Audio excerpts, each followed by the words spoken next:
All right, Algebra 1, let's jump right into applied lesson number 7. We're going to get ourselves rolling. All right, in your interactive notebook, remember you could pause at any time. Just pause it and copy down what you need to add in.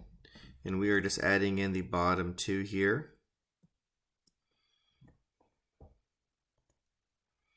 All right, so page 4 and 5, you can add your vocabulary. If you are running out of room on your vocabulary, go ahead and let's go to the back of your notebook if you need more room, and use the last 3 pages if you need more room. So some people write bigger than others, and that's just kind of what we need. It's okay.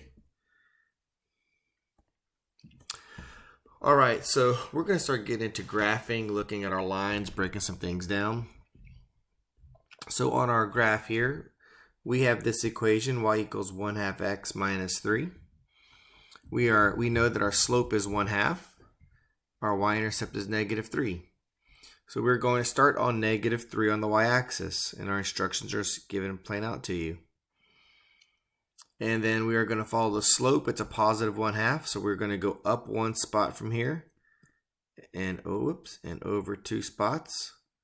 Up 1 over 2, and you can just keep doing that over and over. And you can also go backwards.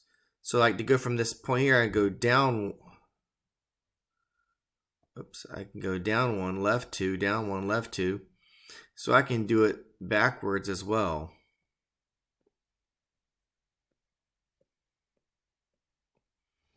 Connect these little dots and you've got a pretty line. That's how quick and easy it is to graph a line. All right, so now the next little piece here is we want to talk about this thing called a slope triangle. And a slope triangle is just a way that we can count to take a look and see what our slope is. And using the slope triangle, we have this little thing in math. It's like a triangle, and it stands for change. So when you see change in y, change in x, it's basically saying how much your y changes in y over changes in x. So on this graph, your x's, remember, are sideways movements and your y's are vertical. So if you count from one point to the next, you can see that it slid over 10 spots because each of these is marked by 5. And then it went up 10. So the y was changing by 10, and so was the x.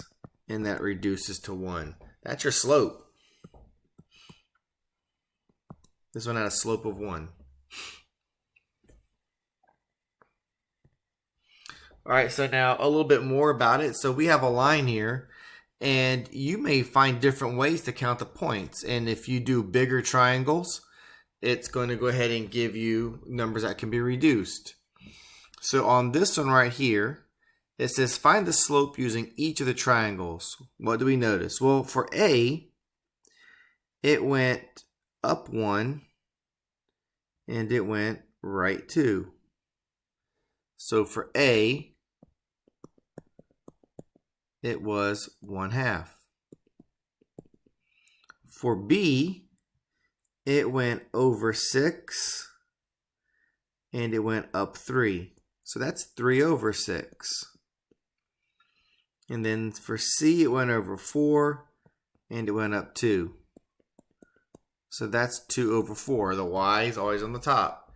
Well, B and C both reduce down to 1/2. These are both 0.5. The height is changing at half of the rate of the sideways movement. So the triangle A is drawn above the line. So the question is, does it matter if you do your triangle above or below? It does not.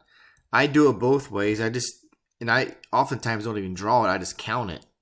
So it doesn't matter if you go above or below, just as long as you make sure that you're dealing with the height. If it moves up, it's positive. If it moves down, it's negative. All right, man, that's a real quick lesson. Your assignment is a short and sweet one. Unit 2, numbers 9, 16, and 24. So, hey, look, go through this. Make sure this is a short applied assignment lesson, so you have time to work on your stuff. I know you guys need some time, so that's what I'm trying to give you. All right, take care.